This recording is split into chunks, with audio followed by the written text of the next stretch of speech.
باہر جانے والے ڈالرز اور ملک میں آنے والے ڈالرز میں فرق کم کریں, آپ اپنی ایکسپورٹ کو بڑھائیں. اب آپ دیکھ لیں کہ عمران خان کے دور میں ایکسپورٹس آپ کی ٹاپ پر تھیں. دوسرے نمبر پر اس کا جو حال ہے اکانومی کا, آپ کو ریمیٹنس بڑھانا پڑتی ہیں اپنی, باہر سے پیسہ آئے, وہ اوورسیز پاکستانیوں کی مدد سے 60 سے 65 ارب ڈالر تک جا پہنچا. آپ ذرا دیکھیں مانگ کے 1 ارب ڈالر کے لیے کیا کیا کر رہے ہیں. ریمیٹنس پاکستان کا سب سے بڑا ریکارڈ. تیسرا ہوتا ہے کہ آپ کو سرمایہ کاری بڑھانا پڑتی ہے, جس کے لیے آپ کو یاد ہوگا کہ موڈیز نے, ریٹنگ کا جو ادارہ ہے, ورلڈ بینک نے پاکستان کے اندر بزنس کرنے کی جو ریٹنگ تھی وہ AAA کرتی, ایز آف ڈوئنگ بزنس. اب یہاں پہ حکومت کیا کر رہی ہے, 175 کروڑ کے اشتہار دے رہی ہے.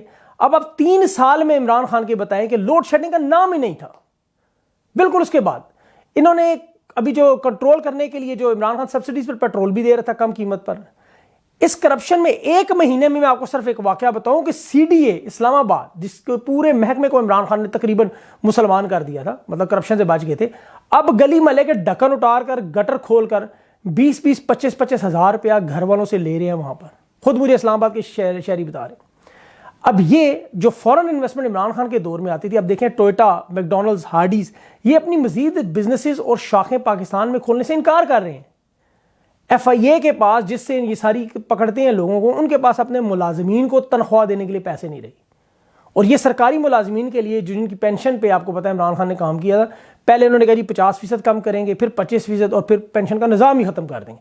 لیکن یہاں پر بھی گریڈ 17 سے اوپر کے ملازمین ان کی نہیں ہوگی, ان سے نیچے مطلب ظلم ہوگا بھی تو غریب کے ہی اوپر ہوگا, کہ جنہوں نے عمران خان کو ووٹ دے کے بنایا وہ کہتے ہیں آپ یہ کریں. اب ان تمام حالات کا ذمہ دار ایک ضدی شخص, اور تصویر وہ آپ نے دیکھی ہوگی کہ نوجوان آفیسرز کے ساتھ وہ جو شہباز شریف سے خطاب کر رہے ہیں, ظلم کی انتہا دیکھیں کہ 40 ارب کی کرپشن, 16 ارب کی تو مقصود چپڑاسی کے نام پہ الزامات میں لتھڑا ہوا ایک پاکستان کا واحد ادارہ آرمی جو بچا ہوا تھا, یہ لتھڑا ہوا شخص انہیں خطاب کر رہے ہیں. ان افسروں کو بھی ویسے سلام ہے کہ جنہوں نے ضبط کے ساتھ, اس نظم و ضبط کے ساتھ وہاں بیٹھ کر بیان سنا. ان کی ٹریننگ کا حصہ مان گیا ہوں میں, بڑا جگرا چاہیے, بڑا جگرا. ان کے احساسات, جذبات, کیونکہ آپ کو پتہ ہے کھل کر بات تو ہوتی ہے نجی محفلوں میں. آپ کے بھی عزیز رشتہ دار, سارے دوست احباب نجی محفلوں میں جو دوست باتیں کرتے ہوں گے فوج میں, آپ کو بھی پتہ ہے. اور پھر جس انداز سے قمر باجوہ صاحب کے ساتھ یہ شہباز شریف صاحب کی تصویریں آ رہی ہیں, مجھے تو یہ لگ رہا ہے کہ ایک دن اعزازی طور پر شہباز شریف کو کہیں فوج میں کوئی حوالدار, کوئی صوبیدار, میجر کا عہدہ ہی نہ دے دیں. کیونکہ اب تک جو شہباز شریف صاحب نے ان کے لیے کام کیا ہے, یہ وہی کام تو جو عمران خان نہیں کر رہا تھا, جو کہ وزیر اعظم کی صوبدید تھی. ایک طرف شہباز شریف صاحب ووٹ کو عزت دو, ہم اداروں کے اندر سویلین بالادستی, ہم بوٹ چاٹ نہیں ہیں, ہم چیری بلاسم نہیں ہیں, یہ باتیں کرتے ہیں. یہ پچھلے 3 سال سے دماغ کھا گئے تھے اس چیز پر, ہر بندہ ان کا, یہ ان کے صحافی. اب صاف نظر آ رہا ہے کہ جنرل باجوہ صاحب کے ساتھ تصویریں بنوا کر وہ عمران خان کے چاہنے والوں کو, یہ باجوہ صاحب جو تصویریں ریلیز کروا رہے ہیں, یہ اصل میں تصویریں نہیں, یہ تھپڑ ہیں, یہ تمانچے ہیں عوام کے منہ پر, کہ دیکھیں ہم بڑے سے بڑا چور, بڑے سے بڑا ڈاکو اس ملک کے بڑے سے بڑے عہدے پر لگا سکتے ہیں. کیونکہ طاقت کا اصل سرچشمہ عوام نہیں ہے, ہم پنڈی بوائز ہیں, اور یہ مستقبل کا آپ کے فیصلہ کرتے ہیں. ہلری کلنٹن کی آن ریکارڈ ویڈیوز ہیں, اس کے علاوہ دنیا کے بڑے بڑے سفارتکاروں کی آپ باتیں سن لیں, سب یہ بات کرتے ہیں کہ پاکستان ہو گیا, نائجیریا ہو گیا, Congo, Sri Lanka, banana republic, جتنے بھی ہیں, ان تمام ممالک پر فوجی قیادت ہمیشہ سیاست میں مصروف رہتی ہے, وہاں پر معیشت برباد رہتی ہے. یہ دیکھیں عمران خان کے خلاف پچھلے 2 مہینے سے ابھی تک کچھ بھی نہیں مل سکا, کچھ بھی نہیں, ورنہ یہ چھوڑتے. ایک بغاوت کا الزام لگا کر عمران خان کو دیوار سے لگانے کی کوشش کی جا رہی ہے. اچھا, دوسرا ان کا بڑا زبردست پروپیگنڈا کر رہے ہیں, وہاں میں مایوسی کس طرح پھیلا رہے ہیں کہ دیکھیں جی اب عمران خان کبھی واپس نہیں آ سکتا. لیکن عوام تو جاگ چکی ہے. عمران خان نے جس طرح انہیں ایکسپوز کر دیا ہے, جس طرح لوگ ان کی محبت میں, اندھی محبت میں گم ہوئے تھے, ان کی آنکھیں کھل گئی ہیں.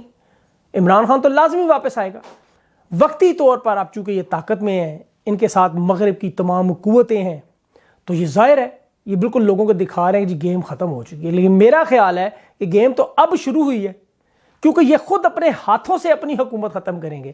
آپ دیکھیں کہ اس میں البتہ پاکستان کا بڑا نقصان, بڑا دکھ اور بڑی تباہی باخدا دیکھ کے دل خون کے آنسو روتا ہے, اور غصہ اس ضدی شخص پہ آتا ہے کہ اس سال تک اگر پاکستان کی حکومت رہی ہے والی, تو پاکستان مکمل فارغ ہو جائے گا. سوائے آپ کو پاک فوج کی گاڑیوں کے علاوہ گاڑیاں نظر نہیں آئیں گی پیٹرول پر چلتی, اور آرمی کا بجٹ تو تقریباً فارغ ہو جائے گا. افواج پاکستان افسوس کے ساتھ کمزور کر دے گی شخص.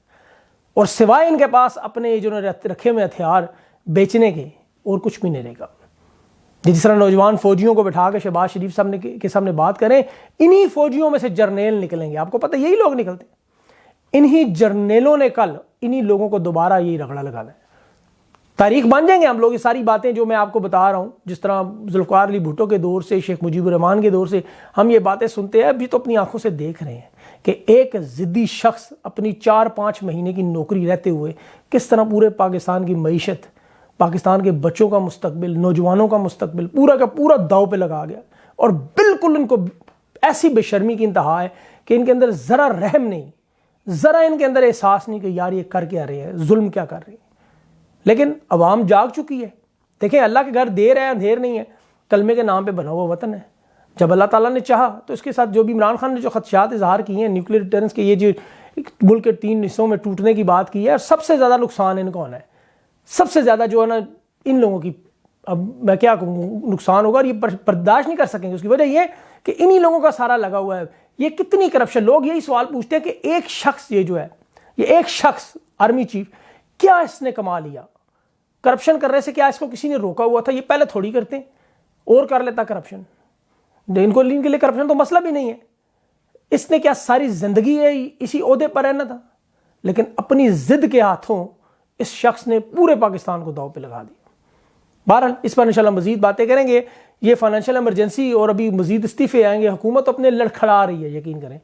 اور یہ اپنا خاص خیال رکھیں. انشاءاللہ آپ کو پھر مزید اپڈیٹس میں دیتا رہوں گا. اللہ حافظ.